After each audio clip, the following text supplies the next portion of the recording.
You need to start choosing your hard. What do I mean by this? It is hard to get the motivation to go to the gym and stay consistent with it. It's hard to choose to eat fruit instead of a slice of cake after your meal in the evening. But do you want to know what else is hard? Being so weak by the time you get to your 60s and 70s that you aren't able to even walk around the block. Being not strong enough to carry your own shopping. Not being strong enough to lift your luggage into the overhead lockers when you get onto a plane. Having to take medication for the rest of your life because you have a disease that could have been prevented. If you choose to focus on the right here and the right now with everything in life, then you will most likely always take the easy route. When it comes to that Sunday evening and you told yourself you were going to meal prep for the week, and you're sitting there weighing up whether you would like to do that or whether you're just going to leave it and probably order a takeaway.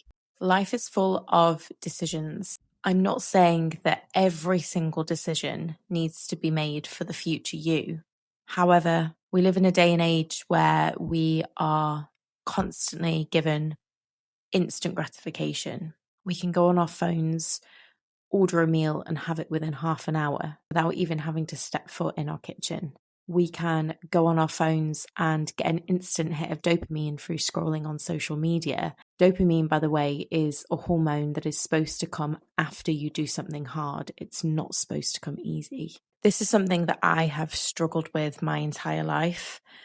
I chose to take the easy route in a lot of situations, and I chose to do something that felt good for me in the moment, even though I knew deep down that it would have a negative impact on my future self. And it's something that I think a lot of people are struggling with. I see a lot of people are struggling with this, myself to a degree included still. But there are some things that I have been doing recently that have been helping when it comes to choosing my hard. And it's been helping me to make better decisions and just have generally more of a balanced life. Obviously, there are going to be moments when you want to feel instant gratification and you're going to want that slice of chocolate cake. I'm not by any means saying don't take it. But if you look at your life as a whole right now, and you feel that the scales are imbalanced and that you are definitely optimizing for happiness right now as opposed to happiness in the future, then this is your sign just to have a look at your life and maybe take a few steps to look out for the future you as well as the you right now. There is a whole lot that we can learn from neuroscience that we can implement into our own daily lives. And that's one of the reasons that I wanted to make this YouTube channel, because I have a very big interest in neuroscience. Our brains are wired to conserve energy. Our brains are naturally programmed to go for the easy route, even if in the long run, it's better for your brain to do the hard thing. In that moment, it will try and conserve as much energy as possible and take the easy route. I wish I had a quick overnight fix for you on how you can change this and make your brain work for future you rather than current you, but it is going to take a little bit of work on your part. So there is something called the valuation system within your brain, which is basically where whenever you're presented with a task, your brain will weigh up the cost of doing the thing against not doing the thing. And most of the time, our brains are so focused on the task that we don't actually think about the reward that we're going to get.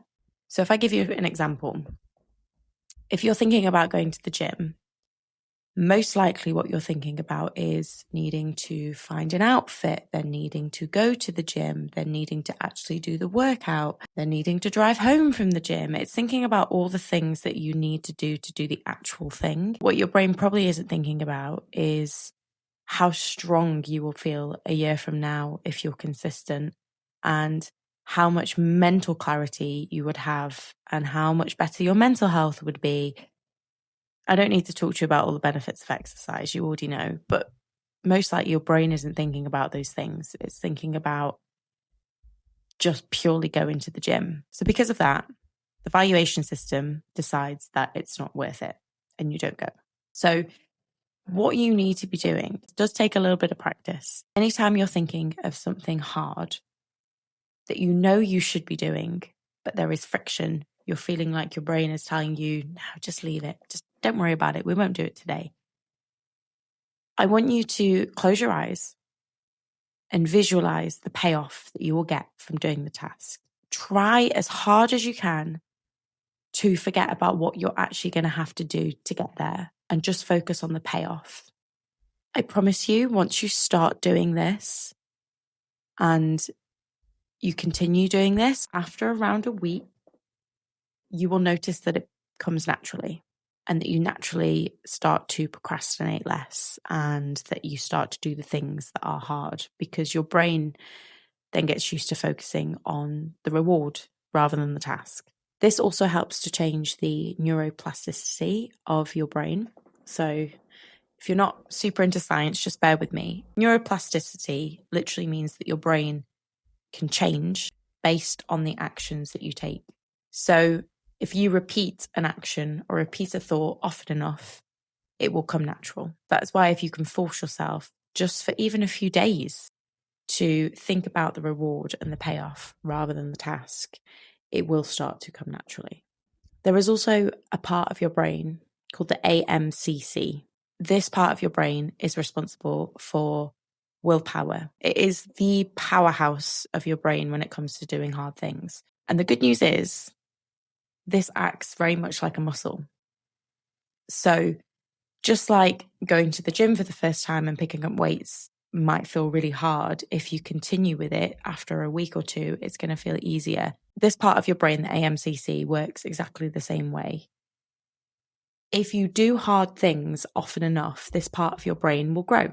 They've actually done studies on this. There are people such as athletes and people that do just really hard things on a daily basis. The AMCC within their brain is so much bigger than the average person. This is good news. It means that hard things don't have to stay hard. They can get easier, but you have to take the first few steps. If you're willing to do the hard things for just long enough that they start to get easier, that's how you win. So let's just do a quick little recap on the things that you can do to help with this. Number 1, focus on the reward and the payoff that you're going to get from doing the task rather than the effort you're going to have to put into the task in the first place. Some ways that you can do this is through putting visual cues around your house or in your environment, things such as post-it notes. You can use a vision board, anything that will give you a visual cue to remind you of what it is you're working towards and the payoff you're going to get in the long run. Number 2, do this for long enough that it becomes natural. Don't think about how hard it's going to be there and then in that moment, but how hard it's going to be if you don't do it in the long run. Finally, it's using your AMCC to your benefit and remembering that the hard things won't stay hard if you do them enough. They will get easier. If you can just get over that first initial period where it feels like the hardest thing in the world, it will only get easier from then onwards. And if you can remind yourself of that fact, you owe it to yourself to do what you can to benefit future you. I'm hoping that this video today and the things I've shared with you have maybe helped you a little bit. I'm looking forward to doing a little bit of a series on these things that I've learned in terms of neuroscience and just the things I'm learning as I go through life that are helping me. I love the idea of being able to share them with people and help others as well. So if you did like this, then I would love for you to follow. This is going to be, I believe, my first video that I'm putting out on YouTube. So any support would be greatly appreciated. And if you do follow, then I look forward to seeing you in my next video.